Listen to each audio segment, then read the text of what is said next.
कहां आई? देवराज इंद्र की धर्म पत्नी, धर्मपरायणा पत्नी माता शची।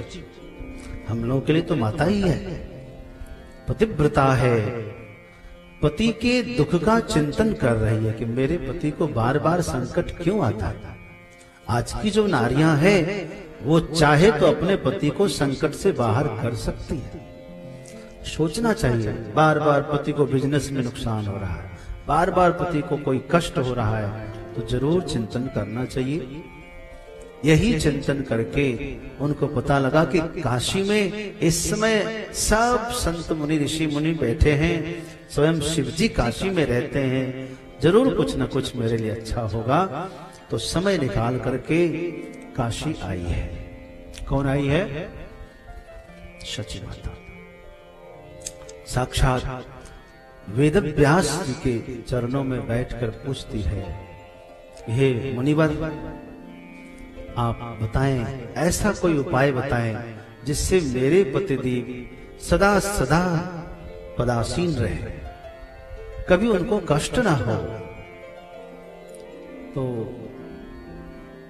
ऐसा कोई व्रत हमारे लिए, नारी तो व्रत कर सकती है, अनुष्ठान कर सकती है। ये भारत की नारी है जो स्वयं कष्ट उठाती है। वर्ष में हमें लगता है कितने सारे व्रत होते होंगे, हैं? है ना? लेकिन इसमें से एक भी ऐसा व्रत बताओ जो नारी स्वयं के लिए करती है कोई ऐसा व्रत क्या जो अपने लिए करती है? 11 अपने लिए करती है? नहीं, वो इसीलिए करती है कि करके हम जमा रखेंगे, जब पति पर संकट आए तो हम खर्च कर लेंगे। हम जमा करेंगे, सासू पर संकट आए तो उसी को दे देंगे, पुत्र पर संकट आए तो उसी को दे देंगे। इस भाव से 11 करती है। स्वयं के लिए तो मुझे नहीं लगता अभी तक कोई व्रत इनके लिए है।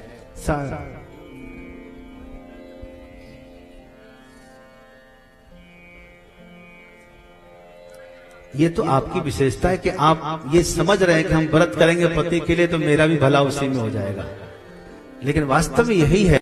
ये नारी का त्याग है, ये हमारी भारतीय नारी का त्याग है। हमेशा तपस्या खुद करेगी पति के लिए, व्रत करेगी, उपवास करेगी। जितने शरीर में आभूषण पहनती है, आभूषण, एक भी आभूषण अपने नाम का नहीं रखती है ना। बिछिया पहनती पैरों में, किसके नाम की? अंगूठी पहनती है पति के नाम पर, बिंदी पहनती है, ये क्या बोलते हैं इसको, कर्णफूल, पति के नाम का, है ना। जो कुछ भी मांग टीका हो, गले में हो हार हो, सब पति के नाम की पहनती है। ये मत समझना कि उसको केवल शौक ही है पहनने का, आपको पहना दे तो आप भाई आपको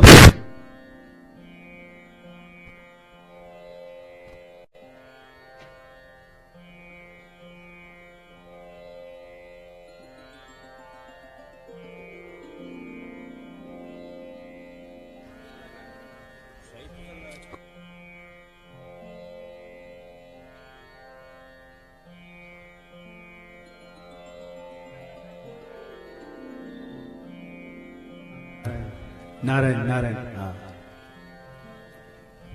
तो मैं खाली ये कह रहा था कि कितना त्याग करती है कि नहीं? गया भक्त वत्सल भगवान की हो।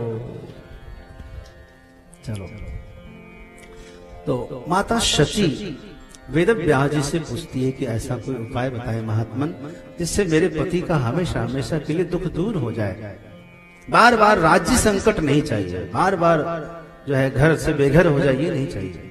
नारी की भावना होती है कि पति के लिए एक घर तो होना चाहिए, इसलिए उसको गृहिणी कहते हैं, क्योंकि उसको गृह की चिंता होती है, सजाने संवारने की। और घर ही नहीं होगा तो किसको सजाए? किराए वाले घर को।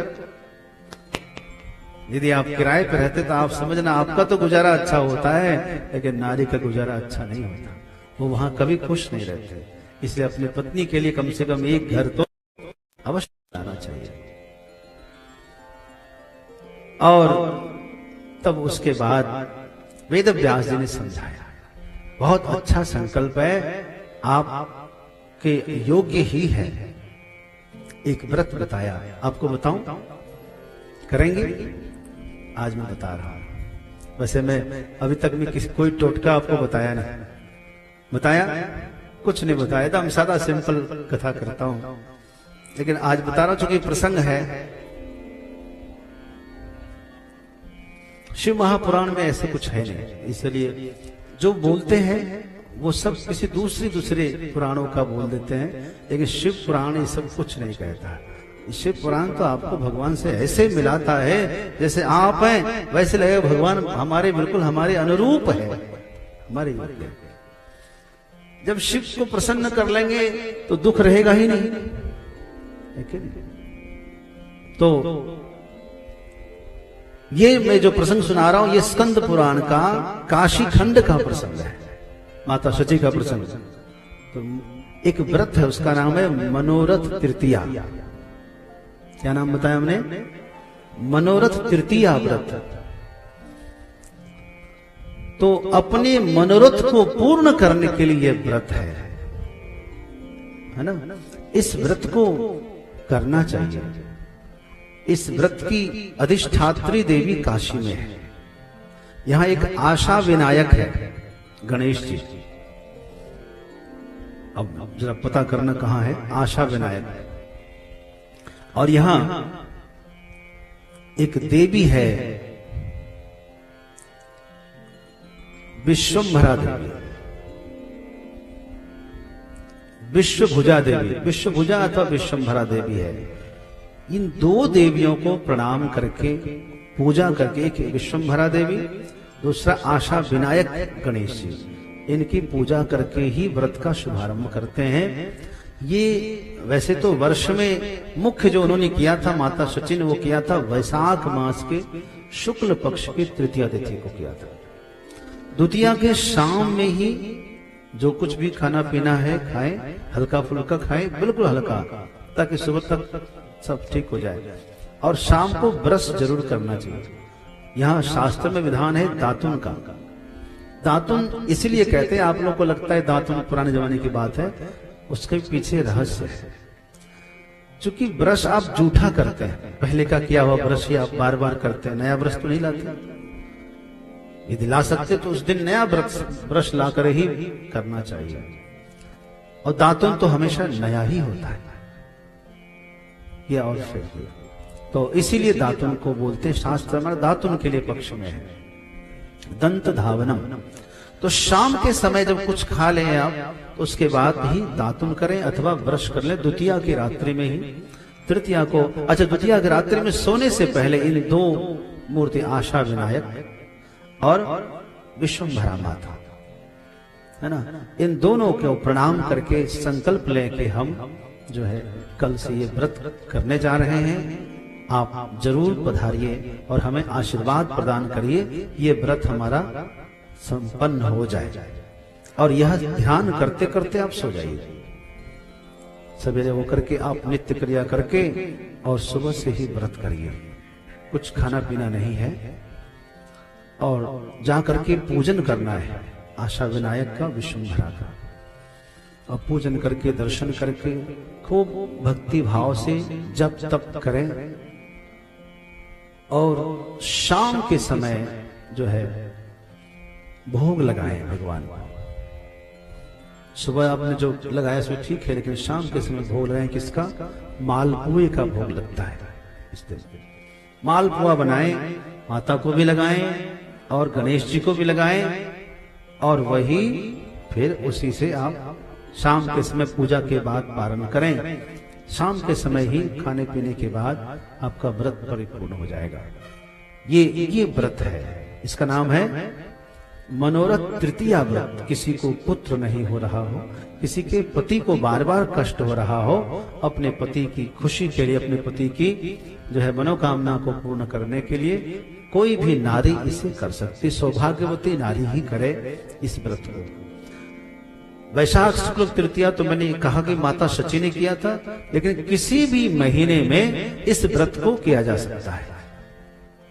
हाँ, मनोरथ तृतीया व्रत किसी महीने में शुक्ल पक्ष की तृतीया है ना, जो शुक्ल कृष्ण पक्ष की नहीं।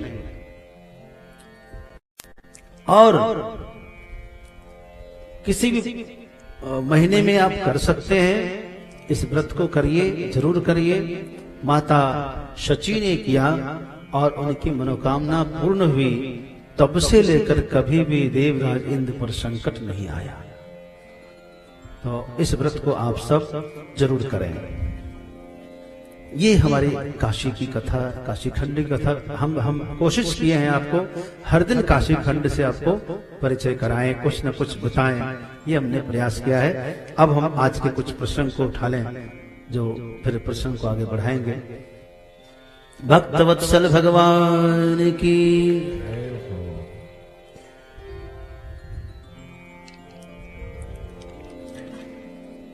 बंधुओं, आप परिश्रम तो करते ही हैं, लेकिन दुआ भी साथ में होनी चाहिए। आपकी झोली में दुआ भी होनी चाहिए। जब दोनों साथ में मिलता है, हर काम आपका आसान होता है। जरा आश्रम में तो परेशानी तो सबको रहती है, तो क्या कारण है कि आदमी बार बार सफल नहीं हो रहा? तो जरा सही तरीके से व्रत करें, सही तरीके से परिश्रम भी कर लें, तो आप सफल हो जाएंगे।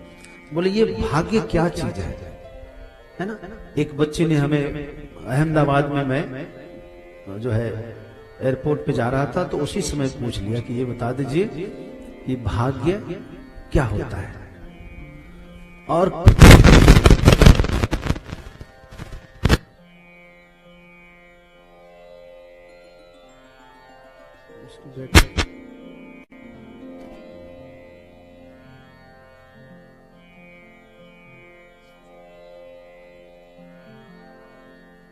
कर्म क्या होता है? आवाज तो आ ही रही है बिना माइक कर। हम लोग ऐसे भी कर सकते हैं, ऐसी कोई बात नहीं। और दोनों में क्या फर्क है? भाग्य बड़ा है या कर्म बड़ा है? आज के बच्चे ऐसा सवाल कर सकते हैं।